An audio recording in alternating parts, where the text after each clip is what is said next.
사도 바울의 성령에 대한 인식에 대해서 살펴보려고 합니다. 할렐루야. 사도행전 20장 19장. 사도 바울이 이제 2차 전도여행 끝나고 2차 전도여행을 유럽을 갔다가 데살로니가 그리고 아테네, 그리스 아테네, 그 다음에 고린도에 정착해가지고 1년 8개월 목회하다가 또 고린도 교회에 쫓겨난 거예요. 쫓겨나가지고 다시 안디옥으로 왔는데 안디옥 분위기가 썰렁한 거예요. 왜 그럴게요? 응? 썰렁했단 말은 없어요. 근데 성경에 보면 보세요. 사도행전 18장 22절 말씀 봅니다. 가이사랴에 상륙하여 올라가 교회의 안부를 물은 후에 안디옥으로 내려가잖아요. 이건 뭘 말하냐면 2차 전도 여행을 마치고 지금 안디옥 갔다는 거예요. 얼마 있다가 떠나 갈라디아와 부르기아 땅을 차로 다니며 모든 제자를 굳건하게 하니라. 안디옥에 가서 선교 보고를 하러 갔어요. 자기를 파송한 교회가 안디옥이잖아요. 안디옥 분위기가 썰렁한 거예요. 왜 썰렁했겠어요? 네? 갔다 금방 왔잖아요. 금방 얼마 있다 갔다 왔잖아요. 왜 썰렁했냐? 2차 전도여행 때 뭐였어요? 바나바하고 싸우고 2차 출발했잖아요. 그러면 안디옥 교회에서 바나바의 영향이 더 컸습니까? 사울의 영향이 더 컸습니까? 바나바의 영향이 컸어요. 근데 그 바나바와 심하게 싸운 사울이 엄청 이뻤겠습니까? 존경스럽겠습니까? 가보니까 가시방석이지, 자기는. 그러니까 3차 전도여행은 훌렁 떠난 겁니다. 교회 파송 이런 거 없이 그냥 떠나가는 거야. 그래서 사도행전은 얼마 있다가 떠나 갈라디아와 부르기아 땅을 차로 다니며 모든 제자를 굳건하게 하니라. 이렇게 된 겁니다. 그래서 3차 전도여행 때 에베소에 가가지고 사람들 너희가 믿을 때 성령을 받았느냐? 우리가 성령이 있으면 듣지 못했다 하면서 하니까 바울이 에베소 복음을 전하다가 유대인들이 또 방해를 하니까 두렵는 소원에서 독자적으로 집회를 합니다.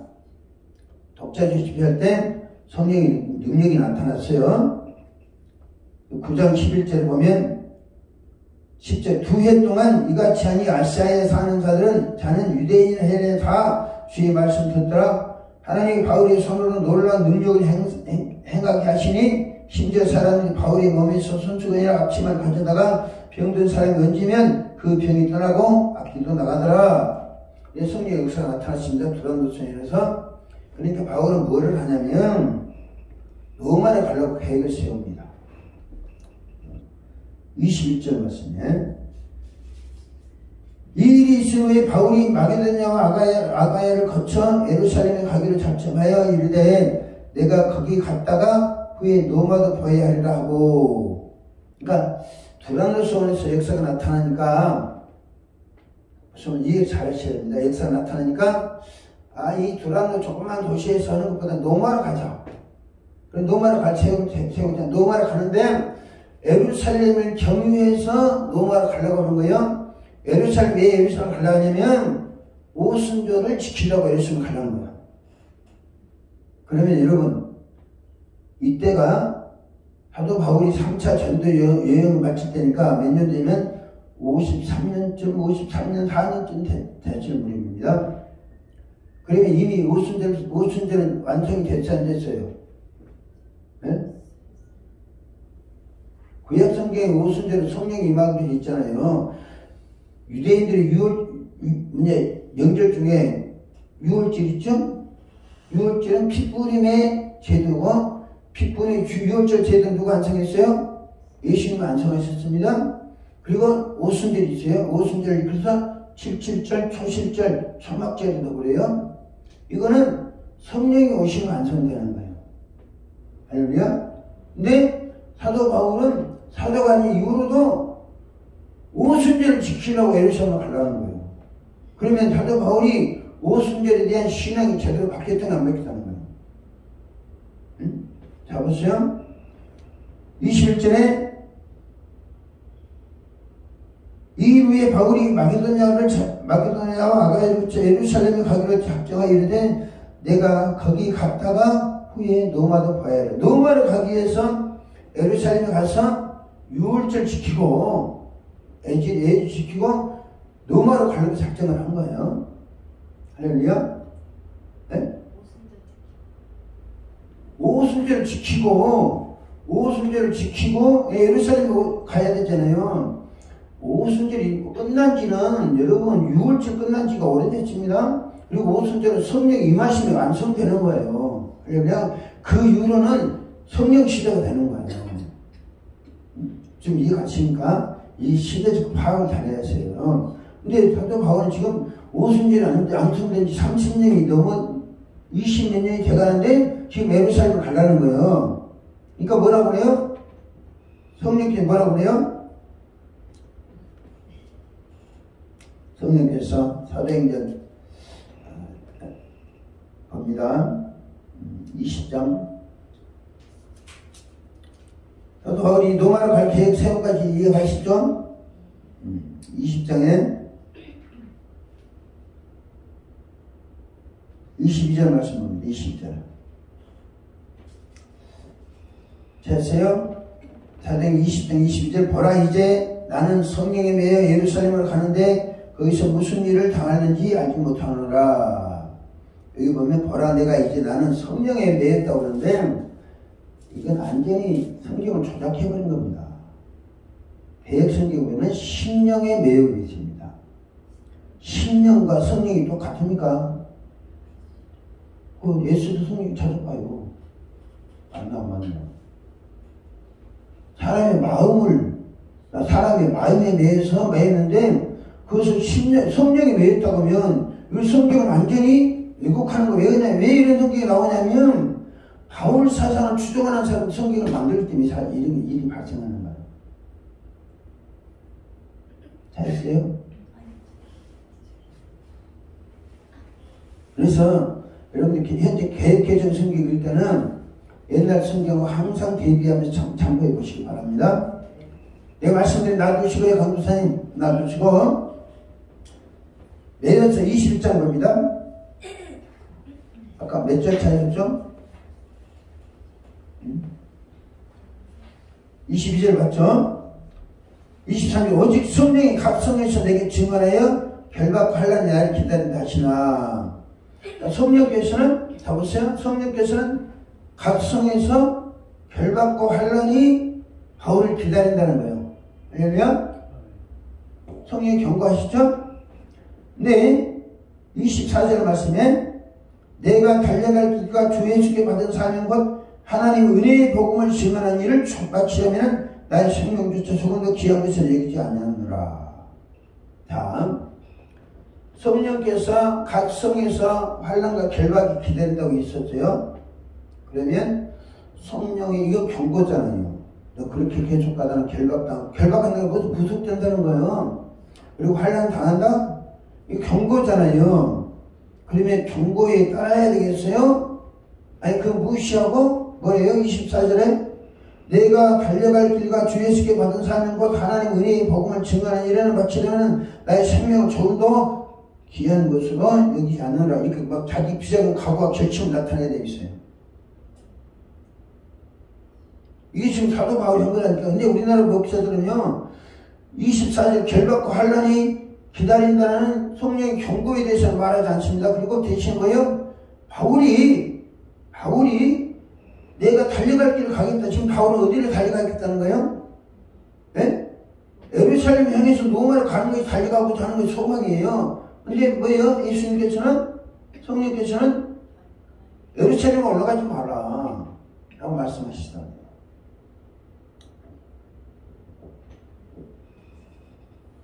21절 말씀 보면 24절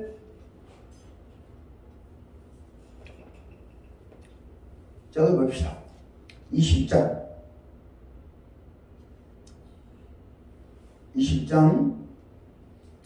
20장에서 경고를 하셨잖아요. 하나님이 경고를 하셨는데 4절 말씀에 21장 4절 말씀에 이제 사도 바울이 어디 왔냐면 가이사랴 왔어요. 제자들 찾아가 거기서 이래들 머물더니 그 제자들이 성령의 감동으로 바울더러 예루살렘에 들어가지 말라 말씀하시잖아요.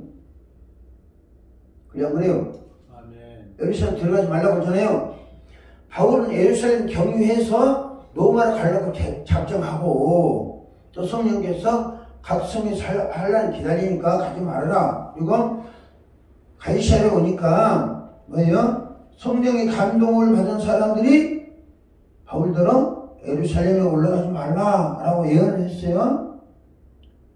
그리고 이 여러 날을 지낸 후 우리가 떠나갈 때 그들이 다 서자 함께 성곽까지 전송하고 우리가 바닷가에 무릎 꿇고 기도하고 서로 작별하는 우리는 배에 오르고 그들은 집으로 돌아가니라 그랬습니다. 다 봅니다. 10절 말씀. 여러 날 머물더니 아가보라고 하는 선지자가 유대로부터 내려와 우리에게 와서 바울의 띠를 가져다가 자기 수족을 잡아내고 말하기를 성령이 말씀하시되 예루살렘의 유대인들이 이같이 이 띠인 자를 결박하여 이방인의 손에 넘겨주리라 하거늘 그 말을 듣고 그곳 사람들과 더불어 바울에게 예루살렘 올라가지 말라 권하니. 자 보세요. 아가보가 있어요. 아가보가 어디까지요? 아가보 유대에서 아가보 선지자가 저 가이사랴까지 왔어요. 가이사랴는 로마 군대가 주둔하는 곳이에요. 고넬료가 있던 그 지원. 근데 유대 예루살렘에서 가이사랴 굉장히 먼 거리예요. 근데 하나님께서 누구를 보내요? 아가보. 이 아가보 사람 누구예요? 선지자잖아요. 글라우디아 황제 때 큰 흉년이 있었다. 그러니까 아가보의 말대로 흉년이 있었다고 사도행전 이야기합니다. 예언가라는 거죠. 이 예언가가 다 유대로부터 와가지고 가이사랴에 와서 어떻게 했어요? 바울이 띠를 가져다가 자기 몸에 매면서 이 띠인 자가 예루살렘에 올라가면 잡힌다. 그러면 올라가지 말라는 거예요. 올라가라는 거예요. 네? 올라가지 말라는 거잖아요. 네? 그리고 주변 사람들도 권했어요. 네? 근데 바울은 어떻게 합니까? 13절에 대답하여 여러분이 어찌하여 내 마음을 생각해야 하느냐? 나는 주 예수를 위하여 결박당할 뿐만 아니라 예루살렘에 죽을 것도 각오했느라. 여러분, 어떤 목사님이 이것을 그냥 바울은 이런 사람이다라고 설교한 사람 들은 적 있어요? 없어요? 네? 그러면 성령의 말씀 경고를 무시하고 죽을 것도 각오하고 가는 사람이 믿음이 좋습니까? 성령의 음성을 따르고 성령의 예언에 따르고 앉아 있어야 되겠습니까? 어떤 게 좋은 신앙이에요? 응? 목사님. 그러네요, 자세히. 어떤 경우에 있더라도 우리에게 당장 손해가 있을지라도 성령께서 하지 말아야 되는 거예요. 성령께서 지금 예루살렘에도 그렇고 저기 에베소도 그렇고 오기 전에도 그렇고 가이사랴에서도 뭐예요? 올라가지 말아라. 올라가면 잡힌다. 그리고 아가보 선지자까지 보내가지고 이야기하는데도 나는 죽을 것도 가고 있다. 이 가는 것 또 다른 목사는 바울은 이렇게 죽을 것도 각오하고 예루살렘에 올라갔다. 그럼 이게 잘된 신앙이 못한 신앙이에요. 바울의 신앙이. 우리가 이렇게 성경을 좀 깊이 있어 봐야 되니까. 그러니까 바울을 추정하다 보면 성경의 왜곡되게 이렇게 주장하는 게 많아요. 여러분이요, 어찌하여 내 마음을 상하게 하느냐. 지금 마음이 왜 상했어요? 바울이. 아니, 자기는 가고 싶은데 성령이 못 가게 하니까 마음 상한 거 아닙니까? 또 성령만 못 가게 하는 주변의 사람들이 사도 바울 가지 마세요. 울면서 고민합니다. 그러니까 사도 바울이 할렐루야, 내가 성령이 순종해야지, 그렇죠? 근데 마음이 상했다는 거죠. 왜? 그 사람이 왜 마음이 상해서 사도 바울이? 자기는 로마 예루살렘 거쳐서 로마를 가고자 하는데 그걸 못하니 속상한 거예요. 이게 속상할 일이에요? 아니면 자기를 내려놓아야 될 일이에요. 내려놓아야 될 일이잖아요. 할렐루야. 사도 바울을 우리가 올바른 단체에 보면 제대로 보지 못하면 복음을 왜곡되게 전하는 경우가 많아요. 자, 예루살렘에서 죽을 것도 각오했다. 그 다음 24절 그가 권한을 받지 않으므로 우리가 주의 뜻대로 이루어지다 하고 그쳤다. 할렐루야. 그 다음부터는 누가 바울에 대해서 이렇쿵저렇쿵 기도해 주는 사람도 없고 권면하는 사람도 없었습니다. 왜? 자 보세요. 성령의 경고도 무시하고 성령의 경고를 한두 번 한 게 아니에요. 여러 차례 한 거예요. 에베소 드란노스는 있을 때 했고 다른 데 했고 가이사르에 했고 근데 사도 바울은 그걸 전부 다 성령의 경고를 무시를 하는 거예요. 그리고 속상해하는 거예요. 나는 가고 싶은데 왜 못 가겠냐. 이게 성경이 말하는 사도 바울이라니까요. 할렐루야. 우리가 이런 사람 존경해야 되겠어요? 이거 복음이 있다는 거죠. 자, 사도 바울이 예루살렘에 잡혔습니다. 멋대로? 성령의 예언대로 잡혔어요. 자, 보십시다. 13절에, 12절에, 14절에 그가 권한을 받지 아니하면 우리가 주의 뜻대로 이루지라고 그쳤노라. 이 여러 날 후에 예정을 꾸며 예루살렘으로 올라갈새 가이사랴 몇 제자 함께 가며 한 오랜 제자 구브로 사람 네 손을 데리고 가니 이는 그가 그의 집에 머물려 함이라. 예루살렘 가가지고 뭐 하냐면 잡혀 죽입니다. 잡혀서 들어갑니다. 잡힌 이후로 뭐죠? 바울은 총독 베닉스와 이 총독 두 총독에게 그러니까 베닉스가 이렇게 베스도와 베닉스의 총독이 갈려요. 총독이 갈리는 동안에 재판받고 황제에게 항소에 갑니다. 네? 자, 바울이 로마에 대한 집착이 얼마만큼 대단하냐면요. 성령의 경고도 무시하잖아요. 예언자들의 예언도 무시합니다.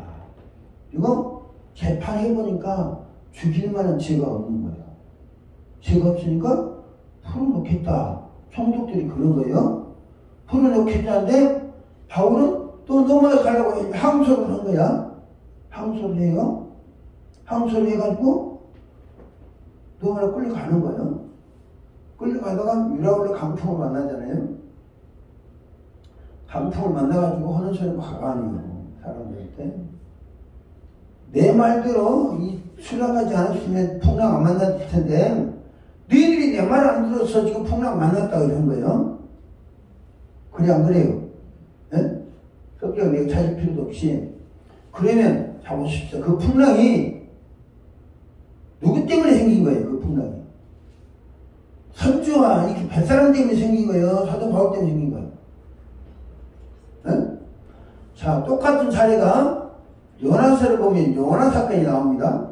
요나는 니네에 가서 복음을 전하는데 다시스로 도망가다가 풍랑이 일었어요.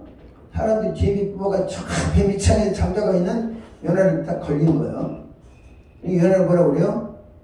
나의 연고로 인해서 이 풍랑이 왔다. 나를 바다에 던지라고 그러잖아요. 예? 그러면 사도 바울도 그 사람들 핑계댈 게 아니라 내가 지금 하나님의 말씀에 불순종해가지고 이 가다가 이런 풍랑이 왔다. 내가 회개한다. 이래야 올바른 신앙 아니에요? 근데 뱃사람들 선주를 핑계대는 거예요. 이거는 원인이 우리가 어떤 잘못해가지고 원인이 발생하잖아요. 문제가 발생하잖아요. 그러면 그 원인이 혹시 나 때문에 생긴 거 아닌가 점검해 봐야 됩니다. 저는 유라굴로 강풍은 바울 때문에 생겼다고 그러는 거예요. 왜? 로마를 가지 말아야 될 사람이 지금 가는 거거든요. 근데 여기 성경이 뭐라고 그랬어요? 환난과 결박이 기다린다고 했잖아요. 결박 당했습니다. 근데 결박 당한 이후로 큰 환난 안 당했어요. 그럼 환난을 통과해야 되잖아요. 바울이. 네? 통과해야 안 해야 돼요. 성경은 환난과 결박이 기다린다고 했으니까 결박과 환난을 기다린다고 했으니까 결박은 당했잖아요. 그럼 환난을 당해야 돼. 그러면 유라굴로 강풍을 통해서 환난을 겪게 하는 거예요. 또 결박 당한 선수 노마 감옥에서 평생 지냅니다.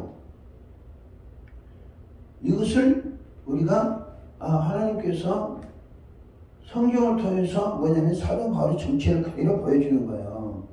근데 현대교회는 이런 사도를 막 위대한 사람을 부각시켜 주니까 성경이 완전히 왜곡되는 거예요. 그리고 도저히 하나님께서는 자 보세요.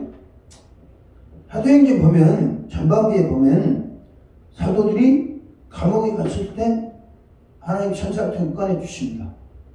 그래 그래요. 사도행전 12장에 보면 베드로가 감옥에 갇혔는데 교회는 그를 이고 빌고 천사가 베드로를 꺼내 줍니다. 할렐루야.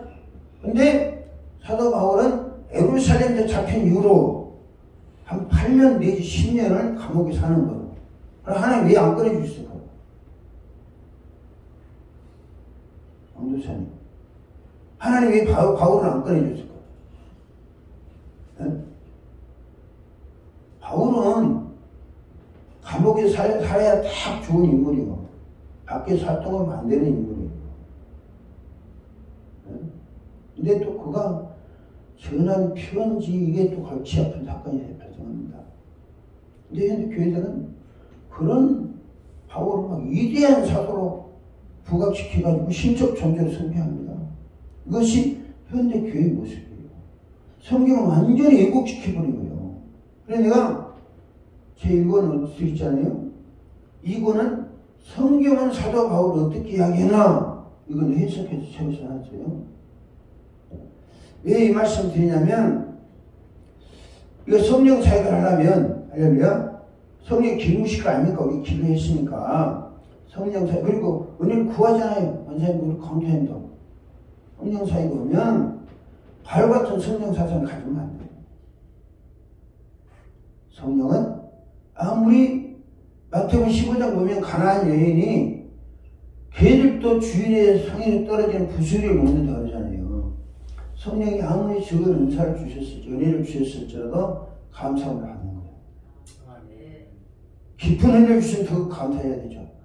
근데 사도 바울은 그것을 무익하다 불가분해가 어쩔지 말한다 뿐만 아니라 성령 은사주의로 흘러가게 만들었어요.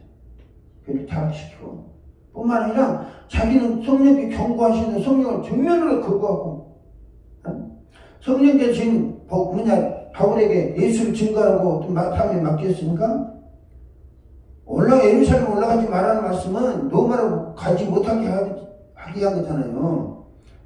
바울은 예루살렘 경유해서 노마로 가려고 하니까 하나님은 너 노마로 가면 안 된다. 노마로 가지 못하도록 하기 위해서 예루살렘 가지 못하도록 막는 거예요. 근데 사도 바울이 버티고 가다가 유대인들이 잡혔죠. 재판받고 갔죠. 가다가 성령이 예언한 거 광풍 만나죠. 물론 멜리데 섬에서 그 섬 사람들, 뱃 사람들을 구원한 것은 있어요. 인정을 해요. 근데 그것이 하나님이 그 배 안에는 바울밖에 없으니까 그런 거예요. 그 문제를. 우리가 이게 성경이 가르치는 진리니까 그걸 올바로 이해해야 되는데, 그리하지 못하니까 엉뚱한 일들이 많이 발생합니다. 그러면 20장 13절 14절 다시 한번 봅니다.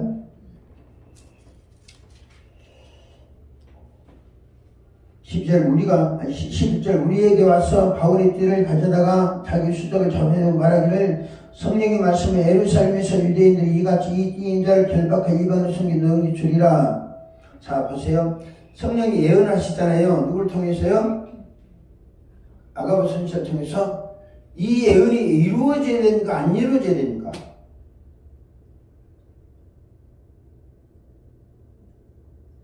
자, 성령이 경고를 하잖아요. 경고성 예언은 이루어져야 돼, 안 이루어져야 돼요? 네? 읽읍시다. 경고성 예언. 이건 재앙입니다. 네? 경고성 예언은 피하는 거예요. 할렐루야? 하나님 우리에게 약속하신 거 있잖아요. 약속하신 거. 예수님은 경고하신 예루살렘에 멸망한다. 예루살렘에 멸망에 가진 것이 적어도 내는 뭐라고 그래요? 그 예루살렘 지키라고 그래요? 도망가라고 그러잖아요. 그럼 가차없이 도망가네. 멸망을 가진 것이 하면 도망가야 되는 거예요. 그러면 사도 바울이 환난과 결박이 기다린다 예언하시기 때문에 띄임자를 하시다가 이 말은 계속 반복적으로 예언하시잖아요. 사도 바울에게. 그러면 예루살렘 가지 않으면 이런 일이 안 생기는 거예요. 할렐루야? 무슨 말씀 아시겠어요? 안 가면, 예루살렘 안 가면 잡힐 염려도 없고 환난 당할 일도 없고 또 성령의 계시와 은혜의 말씀을 순종하게 되면 성령이 새로운 길을 여실 거라고. 근데 성령의 예언과 경고를 계속 무시하는 거예요. 이건 뭘 말하는 거예요? 경고를 무시하고 성령을 거역한다는 것이 하나님의 뜻을 거역한다는 거예요. 그러면서도 자기가 뭐하냐? 죽을 것도 각오했나라고. 자, 성령의 역사를 예언을 죽을 것을 각오하고 대적하면 어떻게 하겠다는 거예요? 권사님, 성령이 지금 우리한테 은혜의 길을 열어주시라고 하는데 죽을 것을 각오하고 대적하겠다는 거예요. 그럼 어떻게 해요? 그 사람 신앙이 좋습니까? 20장 성령께서 경고했는데 죽을 것도 각오 가겠다. 가는 건 지 마음이지. 그래. 가는 건 자기 마음이에요. 근데 성령 예언들은 결박당했죠? 할렐루야? 결박당해가지고 환난 당했죠? 미라고 강구만도 삶을 당하고 결박당한 이후로 풀어준다는 말씀은 없어. 바울을. 그러니까 평생을 감옥에서 10년 가까이를 썩는 거죠. 근데 또 그것을 또 감옥에서 편지를 썼다고 감옥에서 7편의 편지를 썼잖아요. 몇 편 썼습니까? 그것이 또 뭐 하나님께 편지를 썼다. 그 내용 보면요. 복음적이지도 않아요. 우리 잘 알아야 됩니다. 근데 의신이 현재까지 왜곡되어 왔어요. 중요한 것은 왜 제가 하늘생교에서 말씀드리냐면 성령의 은혜를 삼은 사람들은 성령이 어떤 말씀을 하시든지 아멘을 순종해야 됩니다. 할렐루야. 어떤 말씀을 정해 뻗치면 안 돼요. 성령의 말씀은 거역할 게 따로 있지. 예수님은 성령을 거역하거나 모독하거나 해방하면 이 세상에서 물론 저 세상에서 사함받지 못한다고 했어요. 성령의 말씀은 무조건 순종해야 되는 거예요. 할렐루야. 성령은 예수님 인자를 거역하는 자는 사함받되 성령을 거역하는 자는 사함받지 못한 자일 겁니다. 근데 예수님부터 그런 교훈을 받지 않냐는 사도 바울을 버팅깁니다. 예언해줘도 난 죽을 것도 각오했나. 왜 내 마음을 상하게 했냐. 이 사도 바울이 내 마음을 상하게 했느니 그런데 13절에 누가 사도 바울의 마음을 상하게 한 거예요? 응? 성령이 마음을 상하게 한 거예요? 성령이 지금 자기 마음을 상하게 했다는 거 아닙니까? 성령의 감동을 받고 말하는 사람들을 지금 사도 바울은 그들이 자기 마음을 상하게 한다고 그러잖아요. 그러면 더 깊이 나가면 성령께서 자기 마음을 상하게 한다는 결론이 되는 거죠. 성령께서 사도 바울의 마음을 상하게 하려고 예루살렘에 올라가지 말라고 그럽니까? 아니면 그를 지키고 보호해주고 또 다른 방향으로 가기 위해서 그런 겁니까? 우리가 성령의 성령의 은혜를 사모하는 사람들은 사도 바울이 했던 고백에 대해서 심각하게 생각해 봐야 됩니다. 그래, 난 예전 설교에 들으면 가슴이 덜컥 내려요. 저건 아닌데, 저건 복음이 아니고. 그러니까, 그렇게 성경 해석해 보니까 사도 바울이 위대한 존재가 되는 거예요. 너도나도 다 위대한 존재가 돼가지고, 영으로부터 권세 생기를 받고 말하는 진심 우상이 되어버린 거예요. 우상이 되어버린 거예요. 우리 성령 받으려면 목사님, 어떤 위에서 성령은 말씀 안 하시면 아무 움직이지 않으면 되는 거예요. 할렐루야. 가라고 하면 가는 거고. 할렐루야. 가라면 가는 거고. 말씀 없으면 원사님 앉아서 주님 기도하는 거예요. 성령 다음 지시하실 것이. 할렐루야. 어떤 경우에 있더라도 바울은 성령은 하나님이시고 바울은 인간입니다. 바울을 사도로 부르신 게 누구예요? 성령이시죠. 응? 그러면 그 성령에 내가 지시하는 일을 위해서 이 사람 세워내가지고 성령이 지시에 따른 일하도록 세운 사람이 바나바와 사울이에요. 그러면 사울은 철저하게 성령의 인도를 따라야 되는 거예요. 할렐루야. 바나바하고 싸우더라도 성령이 인도대로 싸워야지. 성령이 이 사람 싸울까지 말까지 한번 물어보고, 그럼 싸울 것이 안 되고 있어요. 싸울 수가 없죠. 이 사도행전은 우리가, 왜요? 누가, 성경을 쓴 기자가 어떤 관점으로 썼느냐. 그 내용이 뭐냐. 이게 깊이 파악해야 됩니다. 알겠어요? 그래야, 이거 잡히면, 언제에게는 내가 우리 속에 있는 우상을 제거해야 버렸어요. 우상을 제거하고, 그 다음에 성령에 절대 순종할 수 준비되면, 어떤 말씀을 주시는지, 순종할 수 준비되면, 하나님 우리 쓰십니다. 할렐루야? 쓰십니다. 대신에, 가을처럼 뻗치면 안 돼요. 왜 내 마음을 상하게 하는 성령님? 내가 왜 울어서 내 마음을 상하게 하냐? 이 말은 성령이 자기 마음을 상하게 한다는 거예요. 성령이 바울이 마음을 상하게 하려고 예루살렘 못 가게 합니까? 그를 지키고 보호하는 수단이 그것밖에 없기 때문에 그러는 거예요. 그러면 바울은 딱 성령의 은총 듣고 산속에 가서 금식하면 기도를 하든지 성령의 인도를 받는 새로운 전환기를 맞았어야 되는 거예요.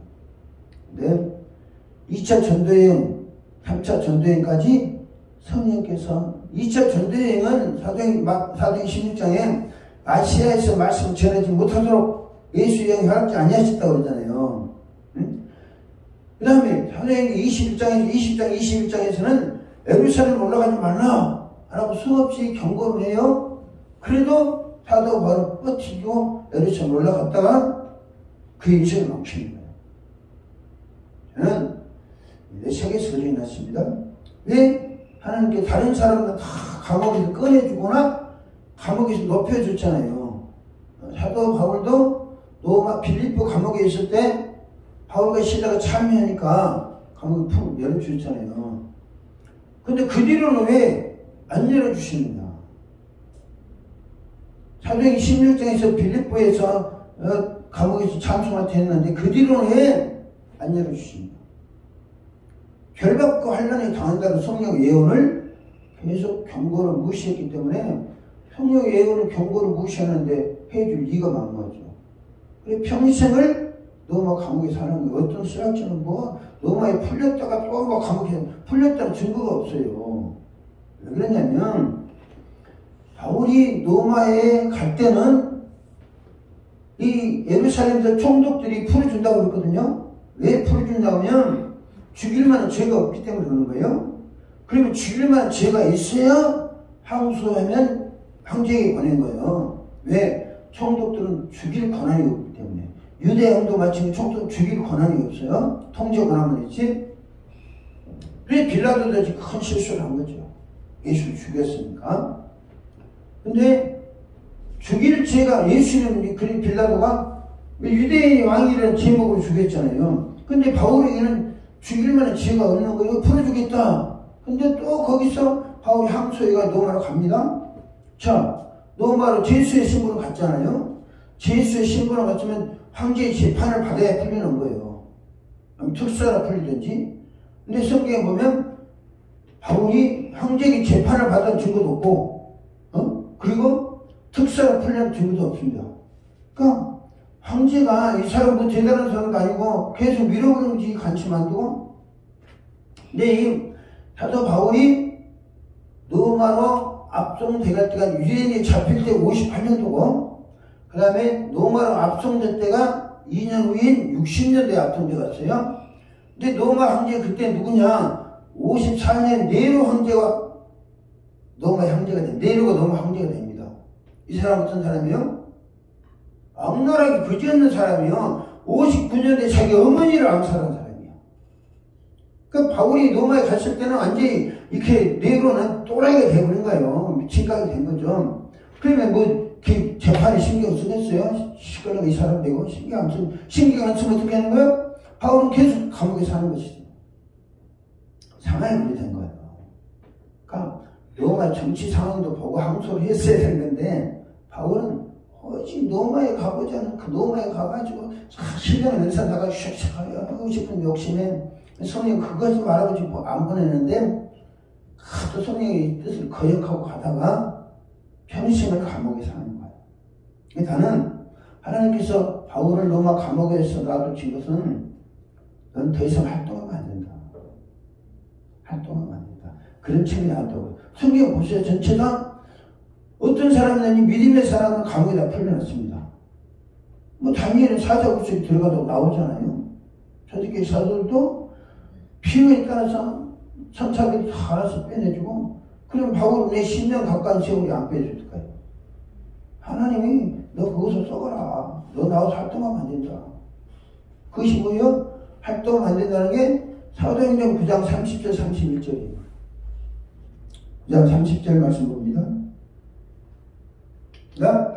26절 봅니다. 사울이 예루살렘에 가서 제자들 사귀고 하나 다 두려워하여 그가 제자들을 믿지 않냐니, 바나바가 데리고 사도들이 가서 그가 길에서 어떻게 주를 보았는지와 주께서 그에게 말씀하신 일과 밤에서 그가 어떻게 예수의 이름으로 담대히 말하는 일을 전하니라. 사울이 제자를 함께해서 예루살렘에 출입하며 또 주 예수의 이름으로 담대히 말하고 헬라파 유대인들과 함께 말하며 변론하니 그 사람들이 죽이려고 힘쓰거늘. 누구를 죽이려고 했다는 거예요?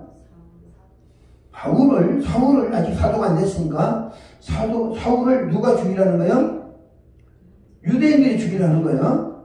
유대인들이 죽이려고 하니까 형제들이 30조 형제 달고 가이사랴를 데리고 내려가서 다소로 보내니라. 예루살렘에 다메섹에서 예루살렘 왔잖아요. 예루살렘 또 문제가 발생한 거예요. 유대인들하고 마찰이 생겨가지고. 그러니까 뭐예요?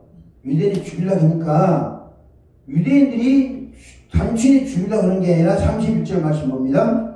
그리하여 온 유대와 갈릴리와 사마리아 교회가 평안하여 든든히 서가고 주를 경외함과 성령의 이로로 시행하여 수가 더 많다. 이 말은 무슨 말이냐면, 사울이라는 사람이 예루살렘에서 왜요? 사울이 있으니까 사울을 잡으려고 교회마다 들쑤시게 다녔다는 유대인들이.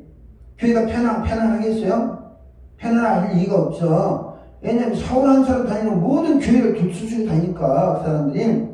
그런데 30절에 형제들이 알고 가이사랴를 데리고 내려가서 다소로 보내니라. 할렐루야.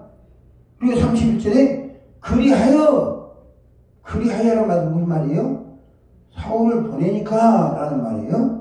사울을 보내고 온 유대와 갈릴리와 사마리아 교회가 뭐했다? 평안했다. 그러면 사울이 있을 때는 평안했다는 게 불안했다는 거예요. 불안했다는 거죠. 든든히 서가고 있어요. 사울이 있을 때는 교회가 든든히 서갔다는 거예요? 흔들렸다는 거예요? 그 다음에 교회가 평안에 든든히 서가고 주를 경외함과 성령의 이로가 신앙의 수가 더 많았다. 자, 사도들이 예수를 믿는 사람들이 모이는 게 교회잖아요. 유대인들이 그 공식 교회인데 누구를 뭐 때문에요? 예배 방해하려고요? 아니에요. 사울을 잡으려고 오니까 사람들이 평안하게 예배 드릴 수 있겠어요? 사람들이, 교회 왔던 사람들이 교회가 서론하면 하나님 경외하고 싶겠어요? 아이고, 하나님 경외하는데 교회 왔더니 서론하기만 하고 더 위험하게 하고 시끄럽고, 주를 경외하는 사람들이 교회에서 사라졌다는 거예요. 근데 사울이 나가고 나니까 주를 경외하는 일이 많아지고 제자의 수가 더 많아졌던 거예요. 이것이 뭘 말하냐면 사도행전 9장 31절 말씀이 사울로 인해서 온통 교회가 아수장이 됐는데 없어진 게 평안해지더라. 이거 아닙니까? 이것이 성경이 말하는 사도 바울에 대한 정체성이에요. 이해가십니까? 근데 현대 교회는 이런 성경을 다 부정합니다. 부정하고 사울은 위대한 사람이다. 사전 중에 최고다. 우리 집에 가면요, 바울에 대한 책이 많이 있어요. 외국에서 목사도 있고, 왜 바울에 대해 전문 연구해야 되니까 별 내용이 다 있어요. 성경을 왜곡시켜요. 이런 수가 있지. 바울의 정체성 한마디로 말해서 바울이 예루살렘 활동할 때 그 영향력이 뭐라고 하냐면 온 유대와 예루살렘 말할 것도 없고 온 유대와 갈릴리와 사마리아. 갈릴리 어디입니까? 저쪽 북쪽 아닙니까? 사마리아는 거기서 갈릴리에서 예루살렘과 사마리아 중간에서 저기 가이사랴로 가는 그만이시고 예루살렘과 온 유대와 갈릴리와 사마리아까지 온통 교회들이 그냥 쑥대밭이 됐다는 거예요. 누구 때문에요? 사도 사울 때문에. 근데 그를 보내고 나니까 눈에 안 보이니까 교회가 이렇게 평안해지고 제자의 수가 더 많아졌다는 거예요. 이것이 성경이 말하는 사도 바울의 정체성입니다. 사도 바울은 이런 사람이다 라고 지금 설명하는 거예요. 그 이후로 이 사도행전 9장 이후로 바울이 변했느냐? 변한 게 없어요. 오히려 성령의 경고를 무시하고 죽기를 각오하고 성령의 이 경고를 무시하고. 성령은 여러 각도에서 우리를 말씀하십니다. 예를 들어 나 한 사람을 통해서 나 한 사람뿐만 아니라 나 한 사람을 위해서 일어날 파장까지 생각하시는 거예요. 성령께서는. 그래서 깨닫게 하시려고 예루살렘에 올라가지 말아라. 정말 노마로 갈 생각 접어라. 경고하셨는데 사도 바울은 그것을 그냥 마음 상해하고 속 상해하고 억지로 예루살렘에 함소해가면서 노마로 갔습니다.